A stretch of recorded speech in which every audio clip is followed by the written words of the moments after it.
Bonjour, nous sommes le 5 juin 2020 et étant donné que le temps est maussade, je vous donne rendez-vous à l'intérieur. Il me semble que vous êtes à plus d'1 mètre de moi, aussi je peux me permettre de retirer mon masque. L'épidémie de Covid-19 est stable et très faible, avec un nombre de cas qui se compte sur les doigts de la main.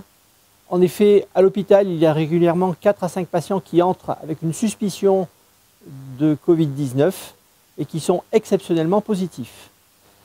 Sur le département, sur les 7 derniers jours, 14 cas seulement se sont avérés positifs de tests PCR au Covid-19. Étant donné ces conditions très favorables, l'hôpital va se permettre d'accentuer son retour à la normale en autorisant dès la semaine prochaine les visites aux patients et en EHPAD les visites aux résidents, mais tout en gardant à l'esprit et en pratique l'utilisation des gestes qui font barrière à l'épidémie. Le port de masque, l'utilisation de gel hydroalcoolique et essayer d'éviter les étreintes trop profondes. Ce retour à la normale n'a pas la même intensité dans tous les domaines. Au bloc opératoire, par exemple, où le nombre de salles ouvertes commence à être important, et se rapprocher de plus en plus d'un fonctionnement habituel, nous restons restreints par les difficultés nationales d'approvisionnement en drogue anesthésique.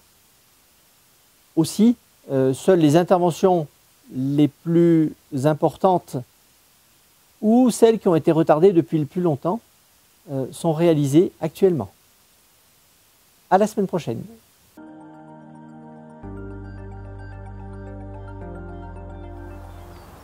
Actuellement, la circulation virale en Covid-19 est faible sur le département et un certain nombre de patients sont testés positifs mais ne sont pas hospitalisés ou peu hospitalisés. Les services d'urgence sont tous mobilisés et restent en veille sur l'activité Covid.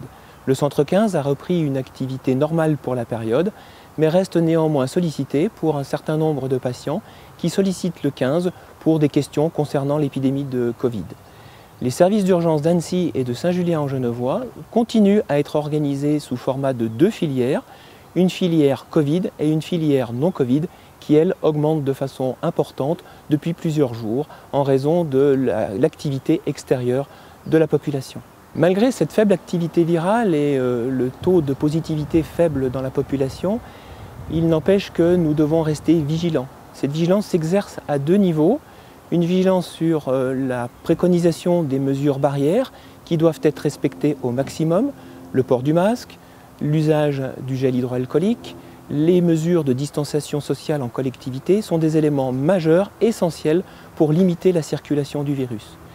Une autre vigilance doit être portée sur les activités de loisirs et notamment les activités de montagne comme le VTT, comme la randonnée, comme le parapente, qui sont chaque année le lot d'un certain nombre de blessés, voire de blessés graves, qui viennent parfois recourir aux services de réanimation, ces mêmes services qui seront sollicités pour accueillir des patients Covid-19 graves. Donc c'est clair que ces vigilances, en ce premier jour de phase 2 du déconfinement, doivent être respectées. Nous restons mobilisés, mais nous devons être prudents.